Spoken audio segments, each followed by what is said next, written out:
रविवारी उमरगा शहर बायपास जवळच्या कोरेगाव वाडी रस्त्यानजीक एका 35 वर्षीय युवकाचा डोळ्यात मिरची पावडर टाकून दगडाने ठेचून खून करण्यात आलाय। या प्रकरणी अवघ्या 12 तासात उमरगा पोलिसांनी खून करणाऱ्या 2 आरोपींचा शोध लावला। अनैतिक संबंधातून हा खून झाल्याचे पोलिसांनी सांगितलं। या घटनेत शाहूराज महादू सूर्यवंशी वय 35 असे मृत व्यक्तीचं नाव आहे। रविवारी सकाळी कोरेगाव वाडी रस्त्यावर एका अनोळखी व्यक्तीचा मृतदेह दिसून आल्याने नागरिकांनी पोलिसांना कळवले। पोलिसांनी तात्काळ घटनास्थळाकडे धाव घेतली। यावेळी पोलीस उपविभागीय अधिकारी सदाशिव शेलार, पोलीस निरीक्षक प्रल्हाद सूर्यवंशी, सहाय्यक पोलीस निरीक्षक पांडुरंग कण्हेरे, पोलीस उपनिरीक्षक गजानन पुजरवाड, पोलीस कर्मचारी हजर झाले। पण मृतदेहाचा चेहरा विद्रूप केल्याने ओळख पटत नव्हती। उपविभागीय पोलीस अधिकारी शेलार आणि पोलीस निरीक्षक सूर्यवंशी यांनी आपले कौशल्य पणाला लावत मैताची ओळख पटवण्यासाठी अनुभव पणास लावला। शेजारील शेतकरी नागरिक यांच्याशी संपर्क साधून तसेच मैताने परिधान केलेल्या शर्टाच्या टॅग वरून तब्बल 4 तासांनी अखेर मैताची ओळख पटवण्यात पोलिसांना यश आले। दरम्यान खून करणाऱ्यांचा शोध घेण्यासाठी श्वान पथकास पाचारण करण्यात आले, तर फॉरेन्सिक टीम सुद्धा घटनास्थळी उपस्थित झाली। वरिष्ठ पोलीस अधिकारी मेघना नागराज यांनी घटनास्थळाला भेट दिली। यानंतर पोलिसांनी तांत्रिक घटनाचे विश्लेषण करून सीसीटीव्ही फुटेज, मोबाईल रेकॉर्ड आदींचा अभ्यास करून आरोपी शिवाजी दत्तू दुधनाळे वय 32 यास रात्री उशिरा शेतातून शिताफीने ताब्यात घेतले आहे। तर पत्नी गौरी शाहूराज सूर्यवंशी वय 34 हिलाही पोलिसांनी ताब्यात घेतले असून आरोपीने गुन्हा कबूल केल्याचे पोलिसांनी सांगितले। याबाबत अधिक माहिती देताना पोलिसांनी सांगितले की मैताची पत्नी गौरी आणि आरोपी शिवाजी यांचे अनैतिक संबंध होते। यामुळे शाहूराज आणि गौरी यांच्यात सतत भांडण व्हायचे। यामुळे शाहूराजचा कायमचा काटा काढण्यासाठी आरोपी शिवाजी आणि गौरी यांनी रविवारी पहाटे आरोपी शिवाजी याने मयत शाहूराज याला दारू पाजवली। रात्री 2 वाजण्याच्या सुमारास बायपास जवळच्या कोरेगाव वाडी येथील रस्त्यावर नेऊन डोळ्यात मिरची पावडर घालून रस्त्यावर पाडले। नंतर संधी साधून आरोपी शिवाजी याने मयत शाहूराज याच्या डोक्यात हंटर आणि दगडाने जबर मारहाण केली। यात शाहूराज सूर्यवंशी याचा जागीच मृत्यू झाला, अशी माहिती पोलीस निरीक्षक प्रल्हाद सूर्यवंशी यांनी दिली।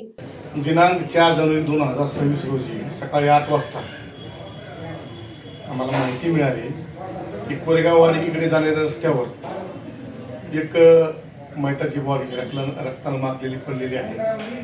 अशी माहिती मिळताच आम्ही आमच्या पोलीस स्टाफच्या स्टाफला बरोबर घेऊन आम्ही त्या ठिकाणी घटनास्थळी पोहोचलो। घटनास्थळी पोहोचल्यानंतर आम्ही त्या मयत बॉडीचं अवलोकन केलं असता त्याच्या चेहऱ्याचं विद्रूपीकरण झालेलं होतं, डोक्यात ठिकठिकाणी मार लागलेला होता आणि आलटून पालटून पाहिला असता त्या मैताच्या हातावर गौरी हे नाव गोंदलेलं दिसलं आणि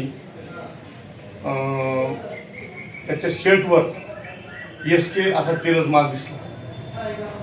मग SK मार्क्स बद्दल जास्त माहिती घेतली असता तो जुनी पेठ इथला तो टेलर आहे असं समजलं। त्याला बोलावून घेतलं, त्यानं कबूल केलं की ही कपडे मी शिवलेले आहेत, परंतु 2 ते 3 वर्षापूर्वी शिवलेले आहे। ठीक आहे, एवढं निष्पन्न झालं की आता ती डेड बॉडी जी आहे ती गौरीपेठ इथं राहणाऱ्या व्यक्तीची असावी असं आम्हाला वाटलं। त्यानंतर त्यानंतर हातावर गोंदलेलं जे नाव आहे गौरी, त्या गौरी ह्या स्त्रीचा आम्ही शोध घेतला असता ते त्या ठिकाणी आम्हाला त्या जुनी पेठमध्ये मिळून आता आम्हाला डेड बॉडीची ओळख पटलेली होती। आता आम्हाला पुढचा तपास करायचा, त्यासाठी मग आम्ही त्या आजूबाजूला माहिती घेतली असता आम्हाला असं कळालं की तो मयत आणि त्याच्या पत्नीमध्ये सतत भांडणं होत होते, तक्रारी होत होत्या। मग त्या दिवशी तो पहाटे 1-1:30 वाजता तो तिच्या घरी गेला होता, त्याच्याबरोबर एक व्यक्ती होता अशी माहिती मिळाली।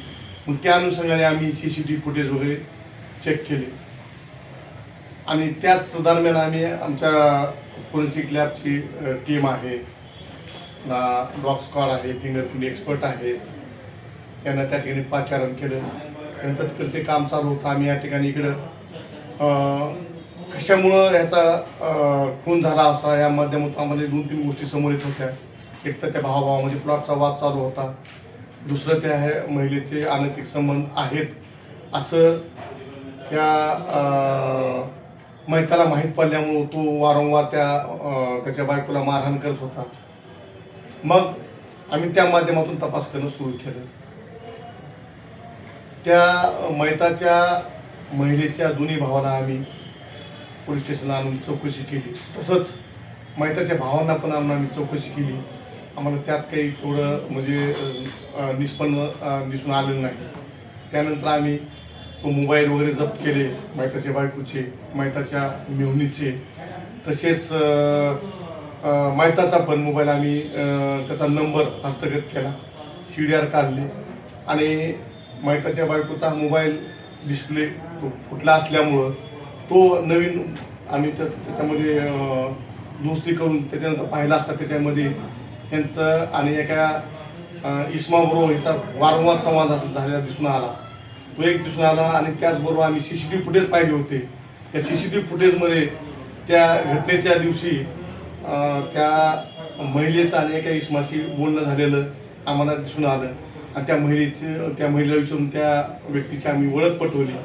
ओळख पटवल्यानंतर तो व्यक्ती त्रिकोळी या गावचा असं आम्हाला समजलं आणि मग आम्ही रात्री 2 वाजता त्या त्रिकोळी या ठिकाणी टीम पाठवून त्या इस्माला उचलून आणलं आणि त्यानंतर त्याची चौकशी केली असता त्यानं गुन्हा कबूल केलेला आहे.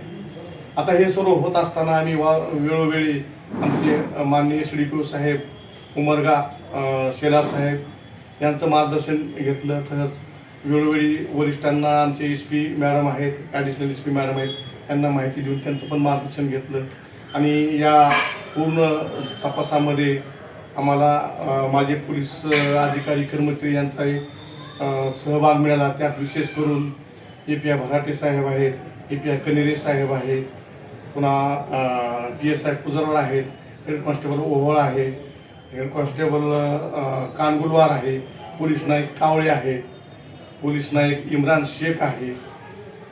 अशा प्रकारे आम्ही पूर्ण टीमवर्क करून हा गुन्हा उघडकीस आणलेला आहे आणि पुढील तपास चालू आहे. GTV मराठी जनतेचा बुलंद आवाज न्यूज चॅनलचे मुख्य संपादक विशाल देशमुख, तालुका उमरगा, जिल्हा धाराशिव.